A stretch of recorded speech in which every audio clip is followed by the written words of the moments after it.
I've got to take a picture.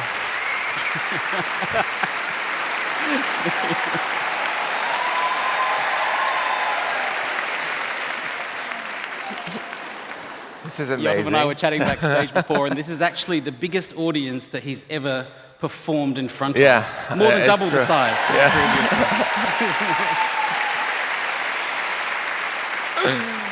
Oh. Firstly, Yotam, thank you so much for being here with all of us tonight, and welcome to Sydney. I can't believe you're still upright. Yotam showed me his calendar on his phone earlier, and his page after page of 15-minute intervals of which he's doing various things all around the country. And I just wanted to start off by reading you a text that I got from my good friend Annabelle Crabb today, who interviewed you twice last night. Yeah, 5:30 and 7:30. Are you doing Yotam tonight? He is absolutely charm itself. Effing hell, I love him. So a bit of feedback from how things went yesterday. But I actually just wanted to start by talking to you about your food. As Edwina mentioned, Ottolenghi is a thing that kind of, it's your name obviously, it's the name of your deli, but it's also, I guess, a style of cooking now. You can, if my wife calls me up and says, what are we having for dinner tonight? And I say, Ottolenghi, she knows she's kind of probably in for a cauliflower. But the way that we see your food and the way that the public sees your food, the things that we pick up on, is sometimes quite different from, I guess, your intention, or maybe the way that you see your own food. So could you maybe try and describe to me how you see your Ottolenghi cuisine? Yeah, well, I find this quite overwhelming, what you're describing, because I understand, in theory, the whole business of Ottolenghi being something that people cook and understand, but I just go about my life. Like any other person, I try a recipe, I come home, I have dinner with my family, and I go to bed. But I think one of the things that dawned on me at one point is how much there is behind that word, Ottolenghi, which is completely separated from me now for quite a long time, because it's my family name, but actually it stands for so much for different people. When we made this dish in the test kitchen one day, a few years ago, and it was the most beautiful pea soup we've ever made. It was really, vibrant green and really kept its flavor, and it tasted of mint and peas, and it was beautifully prepared, and everybody tasted it. And I've got in the test kitchen, there's always 2 or 3 people tasting things together, and someone says, but it's not very Ottolenghi. And I thought to myself, wow, that is really an achievement, to say that, something that we've just prepared as a group. I don't know exactly who made it at that point, and we can just say that just not belong to us. And I could understand it, because in a sense it was missing an edge. It didn't have a twist. It didn't have a surprise. It was wonderfully predictable, but it wasn't Ottolenghi. So we quickly took some bread and rolled it out and put some goat cheese and rolled it together and sprinkled some red peppercorns, I think, and deep fried it and cut it into slices and put it on top.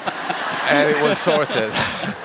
And I think this kind of story just kind of exemplifies this idea that it needs to be familiar on one hand, but not familiar on the other. And I think this is what it has become with. Of course, there's vegetables and there's a set of ingredients, the Middle Eastern ingredients, but a lot of other chefs do that too. But I think it's the idea that you take something which seems like it makes sense, you ask yourself a minute, will it really work? And then I hope it mostly works. Yeah.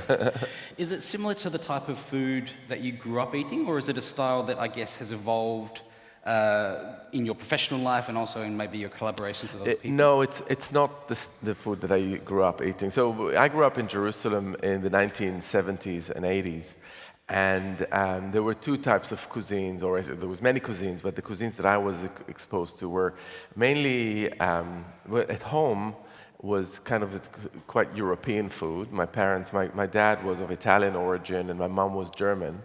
And we had food that I would call it just European. I mean, my dad would make pastas and polentas, what's not to like. But, and my mom made, potatoes and cabbage and things you have in kind of Northern European food. But outside, as you kind of walked out the door, was mainly Palestinian food, the Arabic food, as people would mostly recognize it here as Lebanese food. And of course, it's not exactly the same, but this is the gist. But those are very different things from what I cook. And often people say, oh, you cook Israeli food. But Israeli food actually is something that is still evolving. It's kind of reached a certain level of evolvement, if that's a word right now. But it wasn't like that when I was growing up. And I think what I do is take things that are slightly familiar. You know, I would use tahini, that's in hummus, etc. But kind of modernize it a bit and add certain flourishes and add certain aspects that wouldn't have been there when I was growing up. Yeah, I've heard a quote from you before, that said you want to create drama in the mouth. Is there something dramatic to the changes that you make to very simple dishes to bring it forward, to bring it to something new? So it's my main love is vegetables. I mean, there's a lot of things in my books that are not vegetables, but vegetables would be my first port of call. You mentioned cauliflower as a good example, and I love cauliflowers. And this book, Simple, that I'm here promoting, is got 3 or 4, I think, really good example of different things you can do with the cauliflower. And I think it's what draws me to vegetables so much is the versatility, is the fact that you could really do so many things. And I genuinely think that you can do much more with a cauliflower than you can do with a piece of meat, whatever meat you're going to do, because you can eat it raw, just like that, dipped in something, and you can slice it and deep fry it, and you get something really crisp. Or you can turn it into a fritter and get something which is a little bit crisp on the outside, but really kind of moist and wet and beautiful in the inside. And you can roast it, and you can steam it, and everything yields different results. And I've got this fascination with how far you can take vegetables, how far you can, what you could do with them. And you can go pretty far. So let's talk about the vegetable thing for a moment, because, and I want to ask this question without sounding rude, because sometimes if you say that success is unexpected, it can mean that it's unworthy or something. And I don't mean that in any way, but you're a chef who's cooking, inverted commas, foreign food that's vegetable focused, that is based in the UK, that is now arguably done more for championing the cause of vegetables than, and I should mention that you're not a vegetarian yourself, than any of the vegetarians and vegans or PETA activists or doctors sitting people down and saying, eat more vegetables or you will die. And you've written a cookbook, and 6 cookbooks now, and opened a string of restaurants. Why has your food, been so influential in changing the way people cook? What Edwina mentioned before about going to a dinner party in Sydney and everyone's brought an Ottolenghi salad. That is 100% a thing that happens, and everyone here knows that exactly that is what happens. Why do you think that it was what's the secret? Why was it you? So first of all, I just want to say thank you, because I never take it for granted that people would cook my food and in such numbers, and I'm literally shocked and surprised to see that this happens. And the sales figures, thank you. Thanks to everybody. But that is the one thing, and I don't really have a very good explanation. I've got a bits of understandings or insights that I can probably point to. One of them, I think, is the fact that the ingredients of the Middle East that I grew up with, the preserved lemons and the za'atar and the tahini and the pomegranate molasses and the rose syrup, they were all kind of around, but used in very traditional contexts. And when you look at Palestinian food or Lebanese food, in the traditional sense, it doesn't feel very modern, and it feels quite old, and often brown doesn't look very attractive for the Instagram generation. And I think what myself and Sami Tamimi, who is the co-author of a couple of my books, and also we work closely in our restaurants, we've kind of made it a bit more contemporary by focusing on bringing the vegetables out and the natural colors and working with garnishes and salsas and things. So create that contrast that I kind of explained a little bit about, the flourishes. That's what I think that's the kind of the power of the Ottolenghi effect. So it's not just a hummus. If it's a hummus, then it might have like a pickled chili salsa, and it will have something else. Just things to kind of bring out those flavors and colors. that is one way that I think about it. The other is really that what I try to do is I try to look at every vegetable, mostly vegetables, as I said, from every possible angle and kind of turn it on its head and look what there is to do about it. And yes, a lot of people do that, but I'm kind of obsessive about that, if you haven't realized yet. And I could take a kohlrabi. Kohlrabi is really challenging to cook with. It's quite watery, and spend like a couple of weeks figuring how you roast a kohlrabi and keep having the flavor, which is actually a dilemma that we had in the test kitchen just a couple of weeks ago, so it's fresh in my head. And because it's really great raw and it's crunchy, it's like a radish, but every time I try to cook it, it goes really bland. So we did this thing, and it worked, where when we roasted it for a good hour, an hour and a half, and then I cut like little slices halfway through it, like Hasselback style. Oh, wow. And then we made this paste with anchovies and herbs, and just really stuck it inside and roasted it for a bit longer. And the result was really magical, but it took quite a lot of work, but I just wanted to crack that kohlrabi, And so I'm quite persistent like that, and that is because I really think that there is so much to get from vegetables, and I focus on them. So that might be also part of the explanation. Do you think about the food that you cook as being part of that sort of broader push to get people to eat more vegetables, or is it literally just, how do you make a kohlrabi tasty? Yeah, I actually am. I really have an aversion to trying to push the people to do anything, and I don't like people telling me what to eat, and I don't like to tell people what to eat. Really, that's the one thing that I feel really strongly about. It's never been my agenda to get people to eat something or not, and I think one of the reasons why. Why we are developing a complicated relationship with food, many people do, I feel sometimes that I get confused, is because we are told all the time what we should or what we shouldn't be eating. So there's on the one hand, there's the things we have to eat, or whatever superfood it is at the moment. And on the other hand, there's these things that we shouldn't really touch, whatever sugar, fat, whatever it is at the moment. And this is really confusing because we can't rely on our instincts anymore. And so I don't want to be one of those people that say you have to eat vegetables all the time, because if someone hears that in the back of their minds that they have to eat certain vegetables or a certain amount of vegetable, and they feel like something else, then they start feeling guilty. And mixing food with guilt is like the worst combination, because food is just all about pleasure.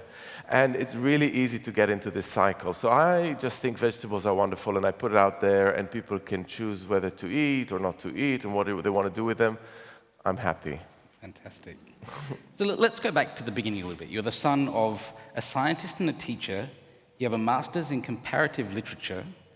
You worked as a magazine editor. You also worked for Israeli military intelligence for a while. How do you end up then going to Le Cordon Bleu and thinking, I'm going to open a deli? I don't know. I mean, I'm not sure how to answer this. I mean, I've done certain things. I mean, every Israeli young man does the military service in general. So I did it, and I ended up doing a job in an office, which was not that exciting, but it was intelligence military, so that sounds good. Then I went to university, and like every other Jewish boy, got a degree because my parents thought I should get one. And then a bit like you. But then something happened, and I realized that I cannot and would not spend my life at university. And I've told this story today, but I'll tell it again because it's just really, it encapsulates what I've experienced. Is that when I finished my degree, my university degree, I wrote a dissertation. And I printed out in like 5-6 copies, and I handed it up to all the people that are close to me, my friends, my family, my supervisor at university. And to this day, I think nobody had read my dissertation. I mean, I assumed the supervisor read it because she gave me a mark, but nobody else read my dissertation. And that is really soul-destroying, because put aside the fact that it's probably pretty boring, but I spent 2 years doing that. And you know, as a chef, how quickly you get these kind of incredible reactions when you make something good and people try it. And immediately you get this kind of immediate gratification. So the gap between those two reactions that you get to food and you get to a university paper that you write is so big, it's glaring, that I couldn't stay. I couldn't stay. And that's how it happened. Just as an aside, you're not the only member of your family that has experience working in military intelligence, are you? This book tour is really weird. I've done so many book tours, and nobody ever talked about my grandmother. And I think Annabelle started it yesterday. She said to me, "I heard your mom was a secret agent. Your grandmother was a secret agent." And I said, "Yeah, I think I mentioned it sometimes," but nobody ever talked about it.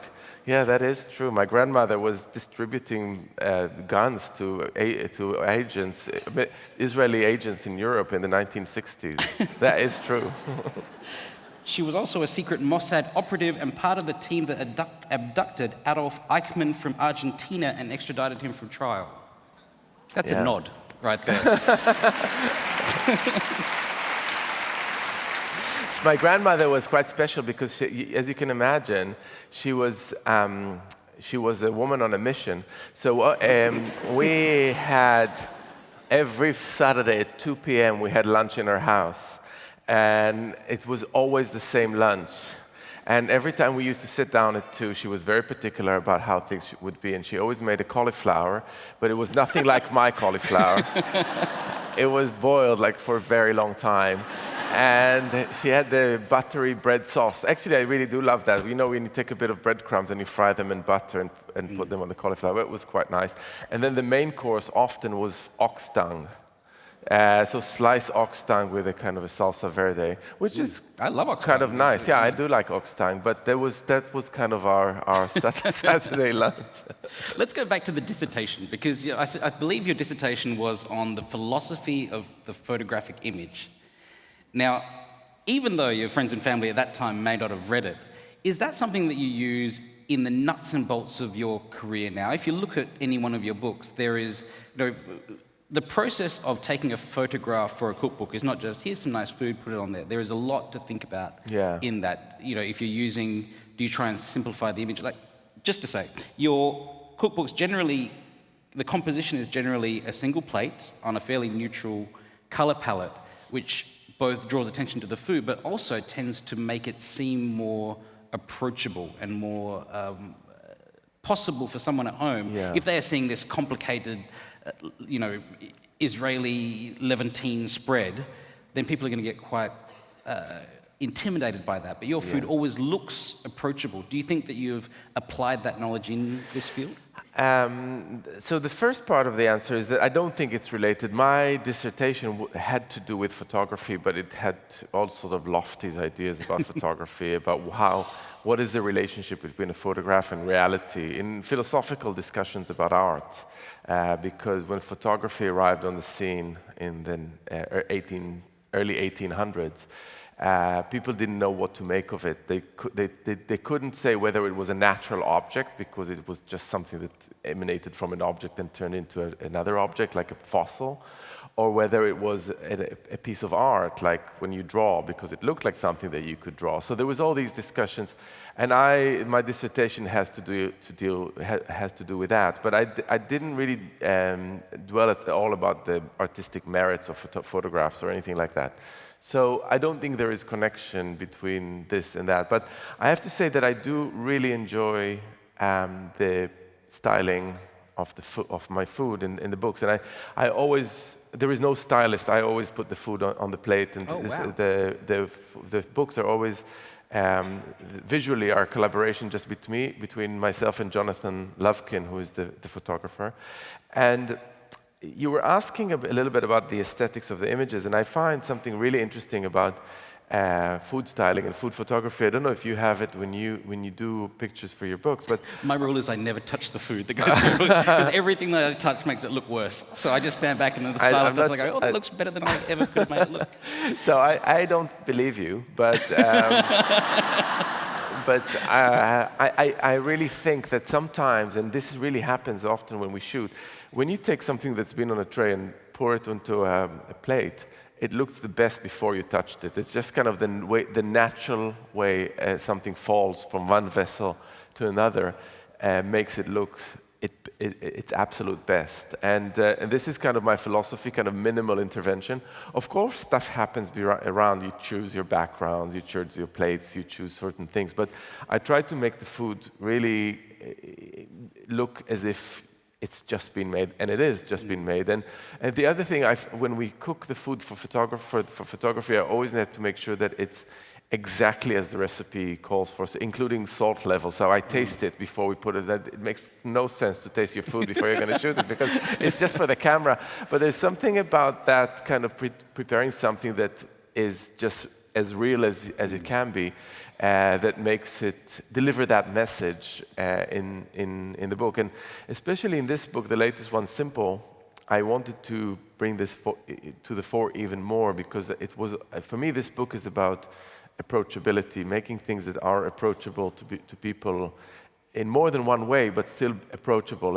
And that's why it was really important not to make these kind of intimidating shots of food, because you're right, it just, you look at it and you think, I can't do this, I'll move on to the next page. But so I really want to make it sure that it looks great, it looks sexy, it looks delicious, but people will feel that they want to make it. Let's talk a little bit about the development process for putting a book like Simple together. You know, within the recipe writing industry, the accepted process is to Google somebody else's recipe, change 3 ingredients, and then just send it to print. I'm assuming that's what you do, right? Kind of, yeah. No, but how does it? Most of your books have been collaborations. Originally with Sami Tamimi. Sweet was done with Helen Go, who's a writer for the Sydney Morning Herald here, also a pastry chef in one of your restaurants. Yeah.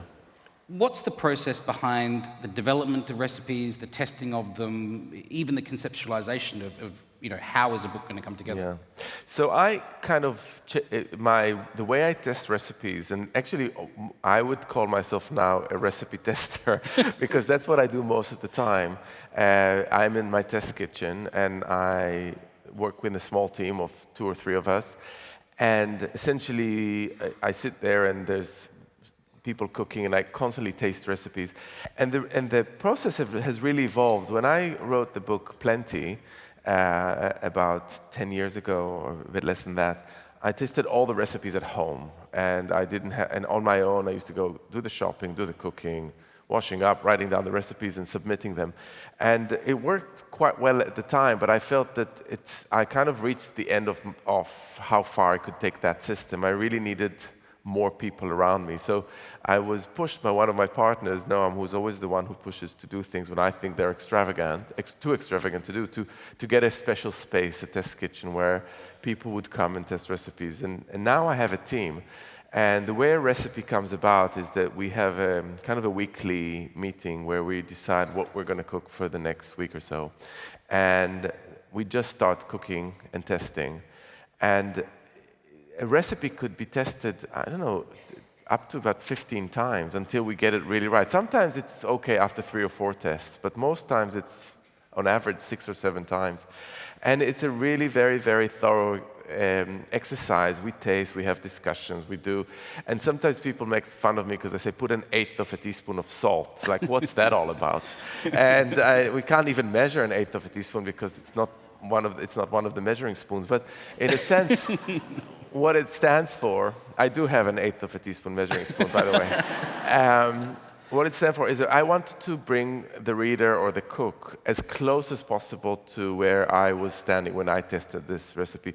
And I know people are very competent and many cooks have great skills, but I always want to assume that if someone has no skills and they follow the recipe, they'll get as close as possible to where we were at that moment. We were happy with it, finally happy with the recipe. So once that's been done, the recipe is written down, and then it's sent to this very fortunate woman who was featured in The Guardian recently. Her name is Claudine Bolstridge.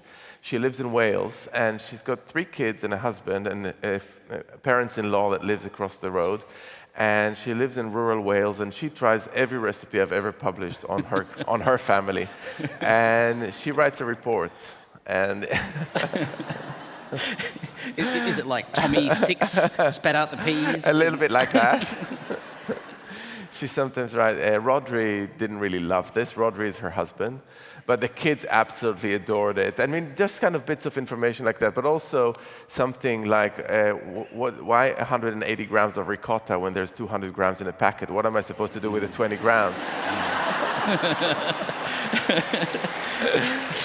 Every single person in this audience is like nodding like this right now.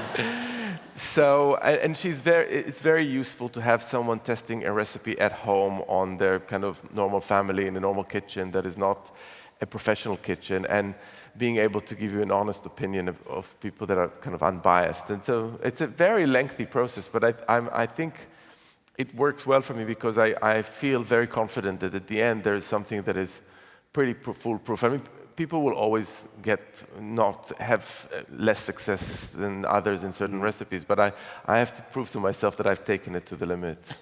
That must be lovely when someone eventually writes to you and goes, "It didn't work for me," and then you go, "Well, it worked for everyone else. It worked 15 times."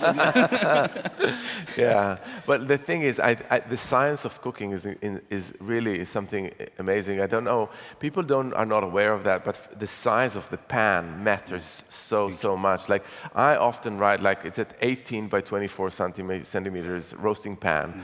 And again, some people raise their eyebrows and say, do I really need to know how many centimeters the pan is? And I'll tell you, it's so true, because if you put something there, like if you want to roast something, the amount of liquid that is going to accumulate when you roast make it either dry or into a soup, and it really is those kind of differences.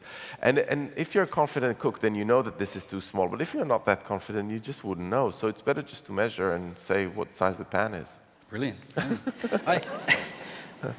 Sorry, I probably sound a bit... No. I want to talk about this a little bit more OCD, because in my experience, a lot of chefs and cooks can talk for a very long time about their philosophy and the directions that their food goes. But at their core, when you're at home cooking for your family and you're putting something into a pan, there tends to be something very, very simple behind the way you actually make food taste good. For example, I have a friend whose grandmother, an amazing cook of Chinese food, and I asked her once, what's your secret? And she said, I add half a teaspoon of sugar to everything. And it was just that simple, A pinch of sugar. A pinch of sugar to everything. And that was, years later, Tetsuya Wakuda actually said the same thing to me. He was like, to offset the savoriness of soy sauce, which a lot of people are using in Japanese and Chinese cooking, you need to put a little bit of sugar into to balance that taste. And also Tetsuya also mentioned that he thinks that texture is more than 60% of the experience of eating food. We concentrate so much on flavor, but texture is actually a lot more important. Is there something,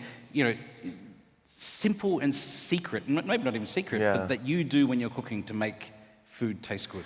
It's a really good question. I never thought about it like that. I mean, I can break it down into different kinds of food, etc. But I can't really say that I've got something like that. I think one thing that I think for me is very important and goes back to vegetable is to try to understand really well what you're cooking with, because certain things just benefit so much from a certain degree of cooking. I mean, we know it so well about meat.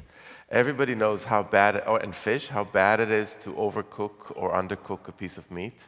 That's, every chef prides themselves on getting the right level of cooking. And I think the same really applies to certain vegetables. Of course, you can have more or less, but to understand exactly how far to take a sweet potato is so easy to overcook and make it really horrible and mushy. You just need a tiny bit of resistance because a raw sweet potato is kind of inedible. And so just to get to that level with sweet potato, it's the same level of cooking. But every vegetable is a little bit different like that. You don't eat a raw potato, and you can easily eat a raw cabbage, but it's also nice to cook a cabbage too. So understanding all these things, but it's definitely not a pinch of sugar. I don't have anything like that would just kind of... But is that sort of... so for example, with Brussels sprouts, everyone grew up hating Brussels sprouts, but we were all just cooking them wrong. If you roast them or you deep fry them or you just put them down in a pan until they turn a little bit black underneath, it changes the bitterness and the sweetness of that Brussels sprout. And the Brussels sprout is really, I think the key to cooking Brussels sprouts is actually to cut it or to make something that, because the trouble with the Brussels sprout in the traditional way of cooking is that by the time you cook the middle, the outside is already overcooked and gets that kind of horrible slimy bitterness. So it's about getting it equally cooked throughout in a quick way. So this is why roasting Brussels sprouts or sautéing them or grilling them is so good, because you get a lot of heat very quickly into it, and then you stop cooking before it goes all horrible and bitter. So you've written 6 cookbooks now. How have you learned through that process? Is Simple as a cookbook very, very different from Ottolenghi as a cookbook? The writing has really evolved. Like, I think the books that I publish now are better than the ones that I've published before, because I've really learned a little bit about how, like, the process that I described to you is not, I haven't started that way. It's something that has evolved over time. And I'm much more particular about the quality of the recipe testing and what needs to come out of it.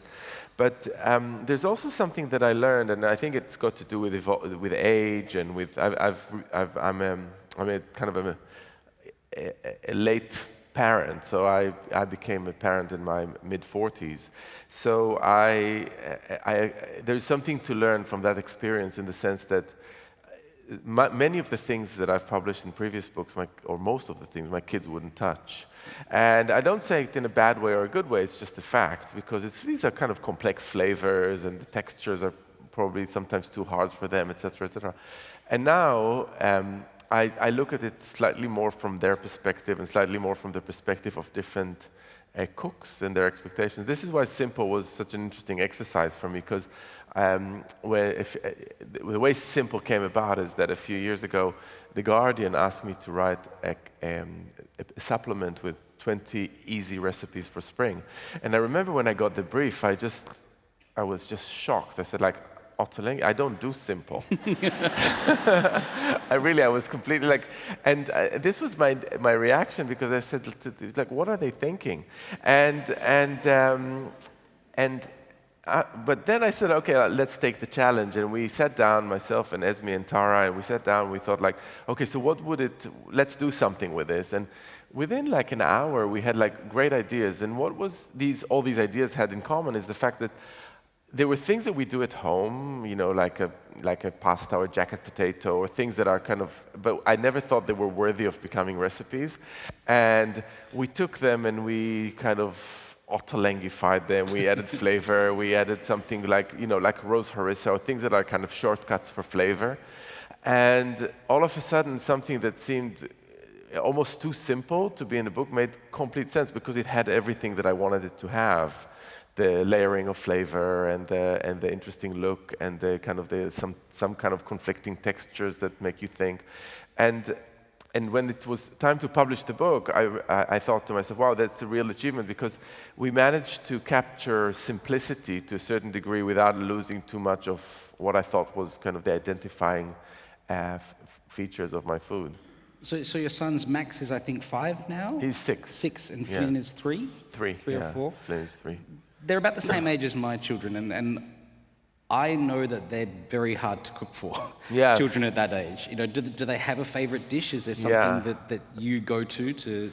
Yeah, so my kids are I think they are not very different from other kids at their age. So people would have these expectations that my kids would just have like raw preserved lemon for breakfast or something.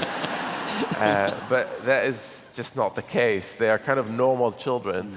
And so on the one hand, they like broccoli. On the other hand, they would never touch a raw tomato, like not with a barge pole. They just hate them. And they also, I think, something I don't know if you've experienced, but they're very. All these things are completely unpredictable, right? Like, they like one thing today, and then they learn the word anymore very early on, and they go, I don't like this anymore. Well, it's something that you fed them like a million times. And it's like, I don't like prawns anymore. Since when? So they are funny like that. But what they do like is, there's certain things that they do like. I mean, there's the stuff that we all know that they like, the pastas and the rice dishes and all the rest. What And the chicken nuggets and that kind of thing.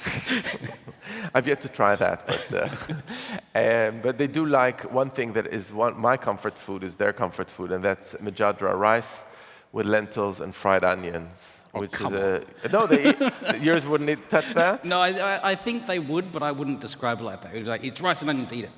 No, not just like lentils are really like weird. Like they do like lentils. So rice with lentils and lots of fried onion and yogurt on top that eat any day. And people in the audience that have children should go home and try that, and they'll see I'm going to right. give that a go. I'm genuinely, I've tried everything else. So,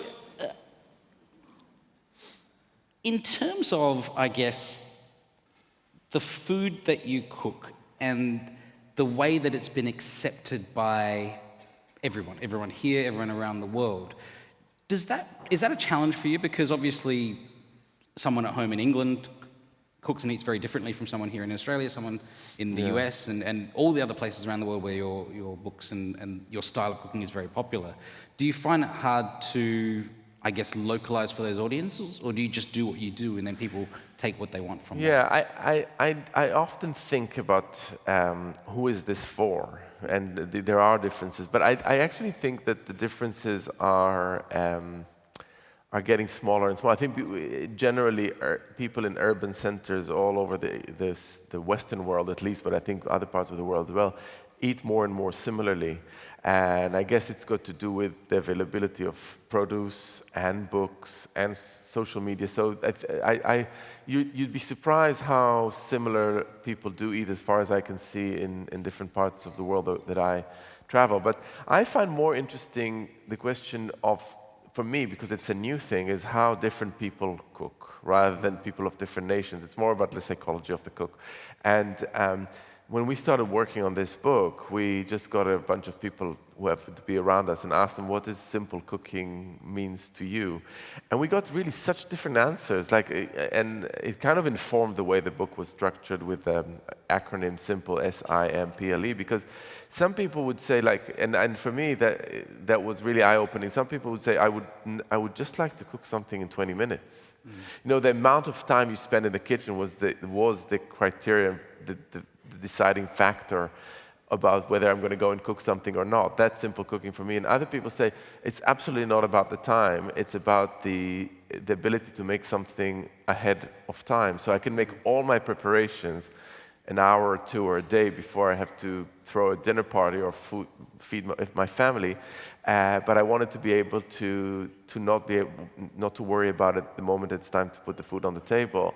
Someone else said, I just want to skip the whole shopping business. I don't like going shopping, especially not for Ottolenghi ingredients, which takes you all over town. So I like to cook from my pantry. I like to cook rice and pasta, and I use frozen peas and the bits of parmesan that I've got in my fridge, etc. And these are genuinely different ways of cooking. And since I've asked those questions and got different answers and structured the recipes in the book around that, I really think much more about what different cooks do and how they operate. And it's something that I've never spent a lot of time thinking, and now I do think much more about it. And so when a recipe comes, I often ask the question, who's cooking that recipe? Which I've never asked myself before, who's cooking that recipe. It seems so straightforward to ask the question, but I never asked the question. And it does inform the recipe and what you do with it. It's incredible. When I saw that in Simple, the way that you'd broken it down with the acronym there, I just thought it was so brilliant because, you know, in Australia we have a magazine called The Women's Weekly, and they used to have their own test kitchen. It's now not in operation anymore, but their rule Great recipes, by the way. Yeah, they were fantastic, but their rule was no more than 11 ingredients would ever make it into a Women's Weekly test kitchen recipe. But there are so many other ways to make food that is simple for that. Sometimes, you know, I get asked for simple ingredients and simple recipes, and there are things that you can make ahead that you can then translate to literally a 10-minute dinner at home. The thing that I've found really useful for this, and I'm not sure if you agree, is social media these days. It used to be, when I released my first book, which was a few years after you released yours, the feedback that I got from going to events like this and talking to people and book signings, someone saying, I like this, I didn't like that, or I couldn't find this ingredient anywhere, was useful. And now with social media, you can get that feedback all the time. How do you find the feedback? Is it good? Feedback. I say that with trepidation because we all know what the internet's like, right? No, I actually thrive on the feedback in a sense because before social media, and I think when I published my first book, it was just before you get that kind of deluge of feedback that we have now, almost too much of it. I never quite knew what people were doing with the recipes, and we put something out there that you've spent a long time putting together, and putting all your love and energy into something that you like so much and appreciate. Not to get the feedback is actually, I prefer over feedback than no feedback, and I think, and now when I look at people, I can literally immediately know what's popular and what's not, what dish in the book is a hit, and I think that's great because it really informs the way I would do the next recipe book, because I know that in Simple, the slow-cooked chicken with a corn crust is like the most popular dish, so I'm going to do more of those. It's like, because in a sense, it's not really worth it making recipes that people don't cook. I want the ones that they cook. So that I find very useful. What I don't like, just on that, is when people say to me, I've cooked that recipe of yours, but I've changed this and that, and it didn't work. Why? You are my idol now. This is the bane of my existence, that I changed everything in your recipe. It didn't work out the way I intended. Can you analyze that for me? But when you were writing Simple, was that the corn-crusted slow-cooked chicken, was that the recipe that you thought was going to be the most popular, or did you think that there was something else? No, when you put a book out, I normally don't really know what is going to be the most popular dish. I know now that in Plenty More, there's a cauliflower cake that everybody seems to make, and I had no idea that I thought it was just a averagely good recipe, but everybody makes that cauliflower cake, and I think for all sorts of reasons, because it's called a cake, it sounds good, and also because it's full of vegetables, so it's like you win from no matter how you look at it. But I never know exactly what's, in Plenty, one of the most popular dishes is the black pepper tofu. Which, it's a traditional Chinese dish, and Helen Go gave me the recipe for that. And it had like 5 tablespoons of ground pepper, and I thought, like, what on earth is that? And I cooked it. It was really good, but I never thought that would be one of the most popular dishes in the book, and it ended up being. So there you go. Now that, I guess, the Ottolenghi empire as such has become relatively influential, extremely influential, I would have to say, do you feel additional pressure on, I guess, back in the old days, you used to be able to throw anything up on the deli menu or put it into an article in The Guardian, and maybe some people might like it and some people might not. But do you think that there's more that you need to pay attention to now in terms of things like sustainability, in terms of, Yeah, much more pressure like that. I think also because there's more of those conversations are being held in the public. So for instance, with fish, I actually end up using, I publish very few fish recipes because, especially in the UK, the amount of sustainable, affordable fish is really minimal. And in our restaurants, we do the same. So I'm very aware of that conversation. I'm trying to think much more about all these. It's never been my first consideration, because for me it's all about the flavor. But the next consideration would be all those issues, because I don't operate in a vacuum, and people are very, very vocal. One of the things that is really strong, not so much here, but or in the UK, but in America, because I was on an American book tour in October, is the question of who owns the food, like who is it? Cultural appropriation. The cultural appropriation question and is a tough one. It's a really, really big question in America at the moment, and every person that cooks has to deal with the question of cultural appropriation, and it's massive. It's massive, and I almost find myself. And I had to deal with that a long time ago with Jerusalem because it deals with the Israeli and Palestinian conflict and who owns recipes and who started them. And in that conflict, it's a serious question because people's sense of self depends on food when they've got very little else. But I find this really, really difficult because I don't even know how to answer these questions in the American context. Is it okay for a white person to cook Mexican food? How can I answer this question? You know, it's really difficult. I mean, I find that a little bit perverse, to be honest, because I think that food is one of the great unifiers. Before you speak someone's language, before you understand their history, before you walk a mile in their shoes, you can eat the same thing that person eats. And get some insight into the way their life works, the way their culture works. And so I don't really believe in cultural appropriation in foods because I think it's such a wonderful window into other aspects of the multicultural societies that we live in. I'm completely with you on that. I mean, the funniest thing happened to me a few years ago when I published, my husband is Irish, and I published a recipe for my version on an Irish stew. And I even put the Irish in quotation marks just to make sure that people don't take me so literally. And my Irish stew had some, orange zest and a little bit of parsley and this and that. And the amount of negative feedback I got underneath my column, normally I don't read those things, but I actually do, but only when everybody falls asleep. And I thought, that is not an Irish stew. And an Irish stew is strictly mutton, potatoes, and carrots, and this and that. So, who would want to eat that, right? And it's so many kind of really angry people protecting the poor old Irish stew. And I thought, and then when I looked at those people that were kind of fighting for the Irish stew, they were all English. They were not even Irish. And it just goes to show that it just can go so far, and everybody's trying to defend the oppressed. But actually, who is oppressed? Just an Irish stew. I should tell you that here in Australia, we have a version of an Irish stew that is the shape of a Chinese spring roll filled with barley and lamb and potato and peas, I think. It's called a Chico roll. Sounds... And I suggest that if anyone offers you one, run as far as you can away from that particular thing. I thought it sounded really good. But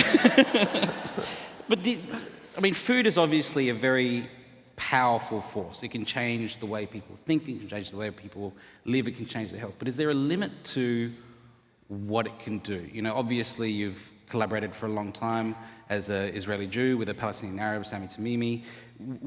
Australia, the UK, America, very multicultural countries in terms of the way the population is made up, also in terms of the way that the population eats. Most of the people here in this room, most of the people around Australia will eat Vietnamese food, Chinese food, Italian food, Greek food, English food, American food, whatever.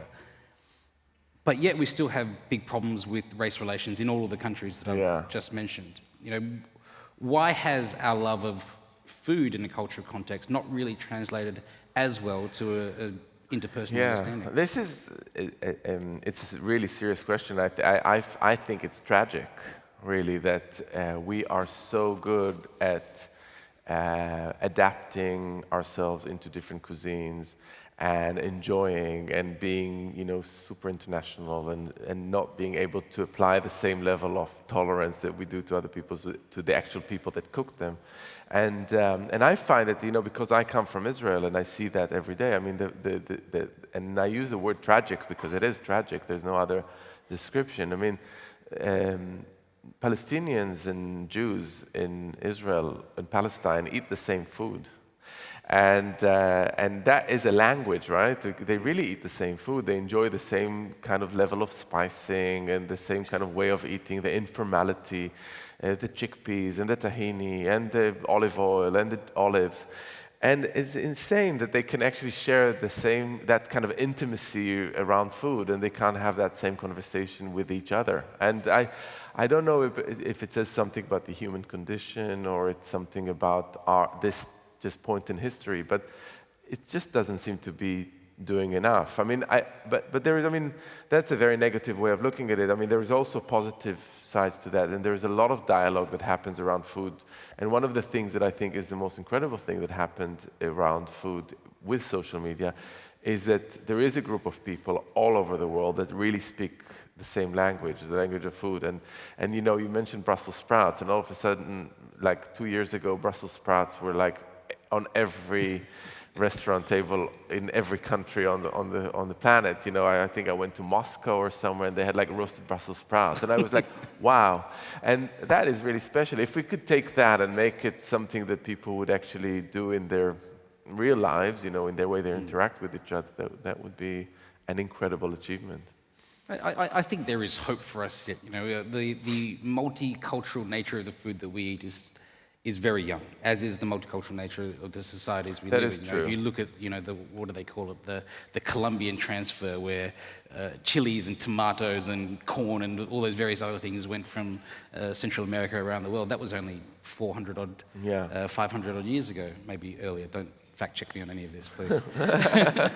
But we're almost running out of time here. There are a few stations that I have up.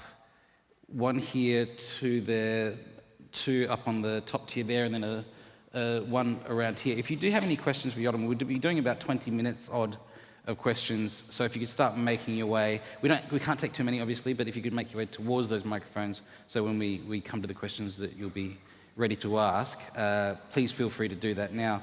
I might start with a question from my friend Laura, who's in the audience tonight, who did ask me the very nuts and bolts question of, assuming you were on a desert island, I know, what 3 ingredients do you think would be important to you that you would like to have? That you can assume that coconuts are already on the island. Coconut. Coconut, I love coconuts. It's one of the least useful ingredients in my cooking, but I'll definitely take it. And actually, there's fish fingers in this book that have fresh coconut on them that are very delicious, and I recommend trying them. Just on the subject of coconut, but I think the top ingredient, I think anyone who's in this room would be able to answer. It's on my shirt. By the way, this is the John Lemon T-shirt, and I found it on a website, and it was so appropriate because of the book.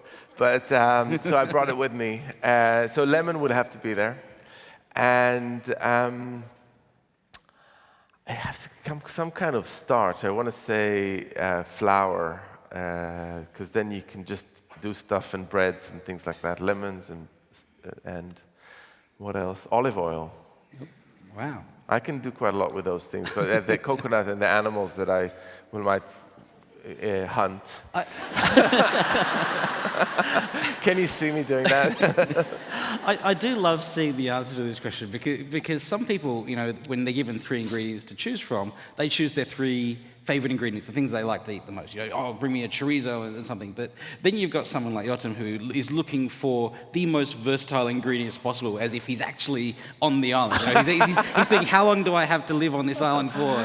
And are you saying I was taking you too literally, right? No, it just gives us an insight. You should have asked me about my death row meal. Oh yeah, let's go for that one. Wanted. I didn't ask because I actually. But we need to leave someone 5 for people being invited to a dinner party, alive or dead, and death row meal are 2 things that I'm kind of sick of being asked myself. Yeah. So well, exactly. So let's not ask those questions. Let's go over to some questions from the audience here. We have currently 0 people. No, we have number Sorry, 1 there. I have bad eyesight. Hi, just a real privilege to be here today. My question is, so you have your column in The Guardian, you have a line of restaurants, you have your cookbooks. How do you decide where a recipe will go, whether it's going to go in the column, in a cookbook? Yeah, that's interesting. So this also changes quite a lot from time to time in what we're doing. But in my test kitchen, we test recipes for publication, so mostly for The Guardian or anywhere else I'll publish recipes in the books. But and then the restaurants, often the chefs come up with their own recipes. Each restaurant has its own head chef, and then we have an overall Ottolenghi chef that is in charge of everything. But often they come and test the recipes in a test kitchen. Then there is recipes what move from one place to another. So a recipe that I might be testing for a book, I'll talk to one of the chefs. Could you turn it into something for the restaurant? And it's those, and then they go through a massive transformation. And this is something that everyone that writes cookbooks and runs restaurant knows, that they're just two completely different things, because cooking at home and cooking in restaurants are very different. So there's this osmosis happening all the time. Restaurant recipes turn into Guardian or book recipes and vice versa. And just recently, actually, in this last summer, in Northern Hemisphere's summer, we opened a new restaurant called Rovi, and a lot of the cooking in the restaurant is done on a grill, mostly vegetables. And we've developed a lot of recipes for Rovi in the 6 months leading to the opening of the restaurant. And those ended up being some really great recipes that I've used in the Guardian, simplifying them, cooking things really low and slow, and then putting them on a grill for final kind of smoking. There's a recipe that I think I published around Christmas for a red cabbage, and the red cabbage is cooked in the Rovi. We cook it in the ambers for quite a long time, and then serve it with gorgonzola and grapes that are also char grilled, and that you can do it at home with a normal oven and a griddle pan, and that ended up like one of my favorite Christmas recipes. So recipes kind of move and migrate all the time, but you need to adjust them. So we'll go to you now. Hi there. Hi. Great talk, thank you. So by way of context, I've just come back from a couple of months of working in New Delhi, and every day on the way home from the hospital, we would stop off at the market, and just for an example, you'd look at the bananas there, and they'd be long or short or pointy or blunt or red or yellow, and then you come back to Australia, and the bananas that you buy at Woolies are, the same that I was buying in July. So my question is, what, if anything, have we lost or gained by virtue of our sort of search for convenience and reliability of ingredient sourcing? Yeah. Well, I think this is a complicated. The answer to that would be twofold. I mean, on the one hand, I think we're all benefiting greatly from the fact that we do have more things year round. So you can go to any grocery shop now where you can get your eggplants 12 months a year. There's hardly any season, and much of it has got to do with the way vegetables are grown. But I think the other aspect of it is that things become slightly more bland and less seasonal, and I do love things that like super seasonal and super local. So one of the things that I always wait for is the mangoes of May and June that come from Pakistan and India, and when they arrive, the whole vegetables shop just smells of these amazing sweet mangoes. And I always make a point of taking the kids and showing them, because it's one of those moments where you feel like, wow, that is how it should be, because there's an ingredient. It's really special, you've been waiting for it, and then it will disappear in a couple of months. So I think I won't say that convenience is great, and I think we wouldn't be able to have this conversation if it wasn't that kind of abundance of ingredients. You wouldn't be able to use my books. But there's also a lot to be said for things that are hyper local and come in a certain season, and you can get them in one particular place. Ma'am, we'll go to you at the back there. Hi, my name's Vicky, and I'm with a small contingency of your Yotam Ottolenghi housewives. Do you know I've got many housewives? I have 10,000 wives. Yeah. And house husbands. There's a lot of husbands. And husbands. Too. Yeah. Just quickly, seeing as you have Italian and German background, you don't seem to cook a lot from those cultures. There's not a lot going on in your food that comes from those backgrounds, as I see it. And also, your television series was amazing. And are you going to do another one? And where will that be?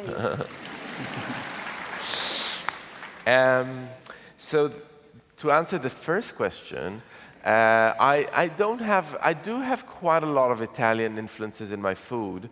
Not tons, because I didn't grow up eating a massive variety of Italian food, because my dad cooked certain things, so I don't think I have the knowledge to do a lot of Italian cooking. But I've published a lot of Italian recipes. Even this book has my grandmother. One of my favorite recipes in this book is called gnocchi alla romana, which is my Italian grandmother's semolina gnocchi.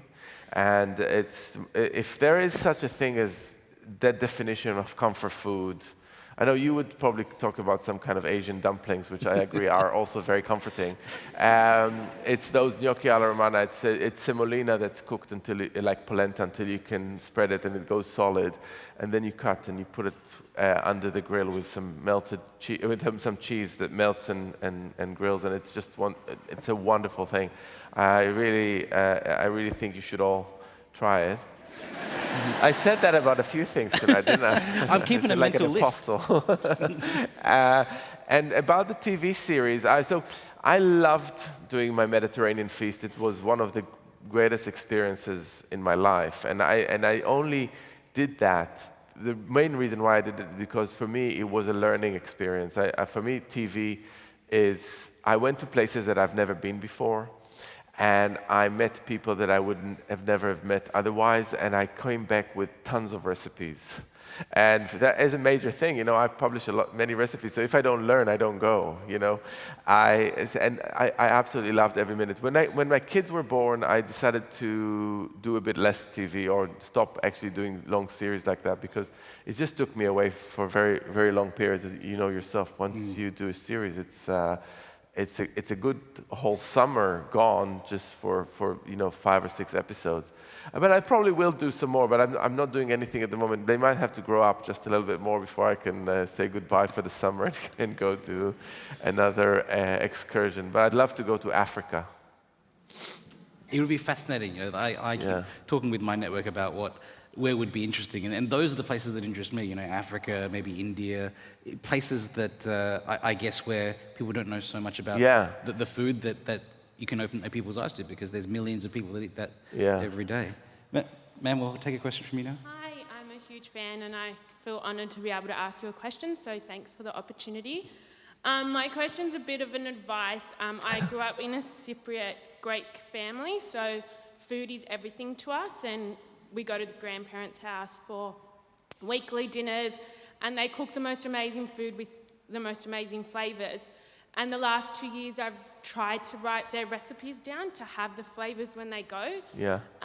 But they never share. They share them with me, and I'm dedicated. I go, especially big festivals like Christmas and Easter. I sleep over so that I can get the recipes that are made a night before or 2 days before. But every time I try to write something down, they always say, it's just, you got to look at how much salt I put. There's no measurement to it. Or you just got to taste it and see if it needs more oil. And it's just like, I can't write a recipe like that. It doesn't work. And we always have fights about it. So I was wondering if you had, I know you have a lot of inspiration from your family, and if you had any advice on breaking that mentality, and so I can taste the flavors forever. I know that is actually really that's a great question, because I have to say that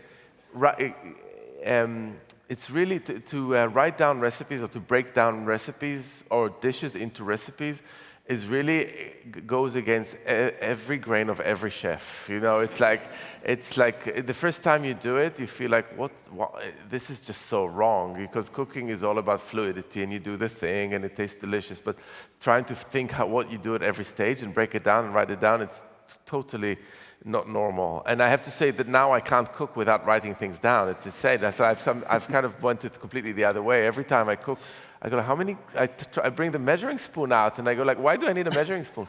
So, That's kind of weird, but I have to say something about people that have been cooking certain things for a very long time. It's incredible how attached they are to that particular thing. And there's no other way but just doing the hard work, so literally taking what they've just done and putting it there. But I have another piece of advice. Don't try to suggest alternatives to whatever they're doing, because they won't take it very well. And I've tried that and it yeah. doesn't go down well. But they just won't tell me how much salt, and I feel like You they're just key need to, ingredients, and you I'm need like, to be there when they're doing it and measuring it. I but it's like a pinch of salt, and it's like, what does that mean? My pinch and your pinch is going to be really different. But Yeah, it's tricky. just I have gonna a keep real, battling through yeah, everything. I have a friend whose mom is from Turkey, and she taught me a lot of beautiful Turkish recipes. There's actually a recipe for a ratatouille, Tamara's ratatouille, in the plenty, if anyone cooked it. And she makes really beautiful Turkish food. But she's very strict about things not being played with, and she's like the opposite of me, you know, like anything that she's cooked will always be the same. And one time she taught me how to make something. I think it was an okra dish, and I suggested to do something different, and she said to me, I said to Tamara, do you think I could substitute this with that? And she stopped and she looked at me and she said, yes, you can do that, if you want it to be disgusting.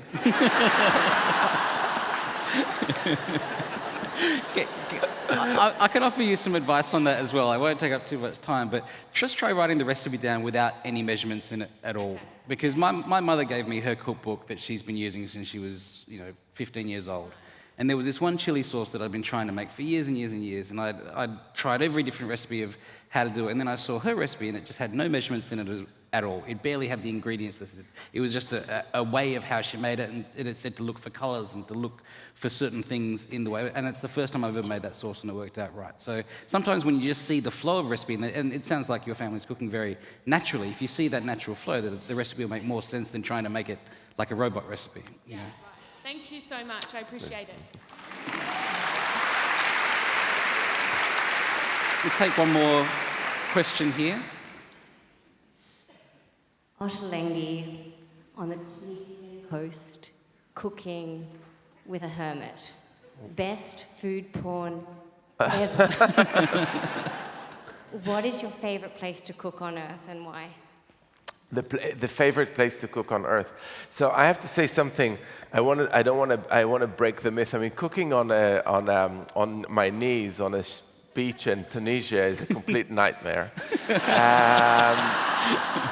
Because especially, actually, there's another one was even worse. Was in Morocco in Essaouira, where I was trying to cook this fish, and the wind was blowing, and all the coals were going everywhere, and it is really, really something that I mean, you cook on location, don't you? It sucks so bad. It's great, and I love the magic of it and being there in all those locations. But actually, the best place to cook is where you've got all your equipment around you, and you can control the situation.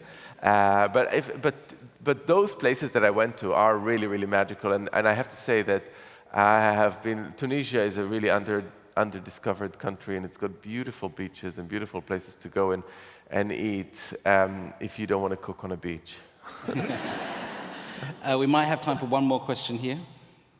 Hi, I worked at Baker & Spice in Knightsbridge in 2001, and I remember working with Sammy, and I'm sorry I don't recall working with you, but in hindsight, it's very exciting. And I just was thinking about what sort of opportunities Gail was able to give to you, who was the person who looked after Baker & Spice and all of its different iterations across London. Well, so we didn't work together, or we did? I don't remember. I know your email because I found emails from people around that time, so maybe we did. Yeah. Well, because I left before Sammy left. Baker & Spice was the last place. We worked before opening Ottolenghi, and he joined about 6 months later into the process. But that was a really special place to work at. And I have to say, Gail is not an easy person to work with. She was notoriously difficult. But she taught me a lot about the importance of the quality of ingredients. Like Gail was the founder of Baker and Spice, and Gail's Bakery in London. And she would come from the market, and my idea of hell would be when she come back from the market with 25 boxes of rotting plums and say, make jam. But I mean, these would be the best plums, and she got them for cheap, and we made like beautiful jams. And that level of kind of love of the ingredient and going and sourcing, she just got and bought the ingredients every morning in the market. And also her aesthetics, I mean, how to display the food and how to put it together. I owe her a lot for presenting me with teaching me all that, even though she was a total nightmare to work with. Unfortunately, that is all we have time for today. Thank you all so much for coming along tonight, but most of all, especially to the busiest man in the world for being so generous with your time. Thank you. Yotam Ottolenghi. Thank you. Thank you. Thank you.